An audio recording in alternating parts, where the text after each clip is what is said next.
அது வரைக்கும் சாப்பிடவே இல்ல. நான் போம்போது மதியானம் 2 மணி. மதியானம் 1 மணிக்கு சாப்பிட்டாரு. நான் போம்போது 2 மணி. 1 மணி நேரமா சாப்பிடாம வெயிட் பண்றாரு. என்ன ஆகுறது? நெனச்சு பாருங்களேன். ஒரு மனுஷன் எவ்வளோ கஷ்டப்படுத்த முடியும்? சாப்பிடுங்க அப்டின்னா, "இல்ல, இல்ல எனக்கு வேணாம்" அப்டிங்கிறாரு.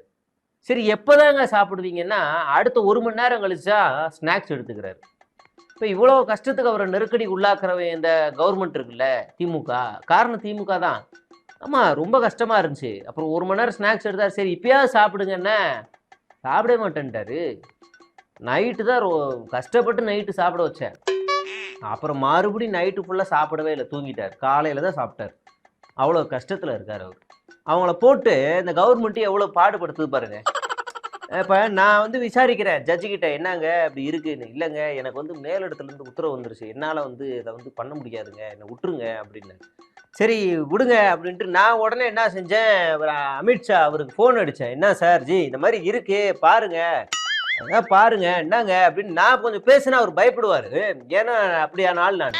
அப்ப நான் சரி விடுங்க நான் பார்த்துக்கிறேன்ட்டு, அவரு இங்க ஃபோன் பண்ணி, சென்னை ஹைகோர்ட்க்கு ஃபோன் பண்ணி தீர்ப்பு குடுக்க வச்சுட்டாரு சாதகமா. ஆனா, அந்த சென்சார்ல இருக்கவங்களுக்கு என்ன பிரச்சனைன்னு தெரியல. அவங்க உடனே மறுபடியும் உச்சநீதிமன்றம் போறாங்க. எனக்கு என்னன்னா, நான் பொதுவா ரெக்கமெண்டேஷன்னே எந்த இதுக்கும் போக மாட்டேன். இது வேற மறுபடியும் அமித்ஷா ஃபோன் பண்ணணுமா? அப்படின்னு யோசிச்சுட்டே இருந்தேன் பாருங்க. அப்ப கரெக்ட்டா அவரே ஃபோன் அடிச்சுட்டாரு. "என்னங்க நீங்களே ஃபோன் அடிப்பீங்க, நான் அடிப்பேன் அது எதிர பார்த்தீங்களா?" அப்படின்னாரு. ஐயோ! எனக்கு ஒரே சங்கடம் போச்சு. அப்புறம் நான் என்ன பண்ணிட்டேன், இல்ல நான் அதுக்கெல்லாம் அடிக்கலன்னு கட் பண்ணிட்டேன்.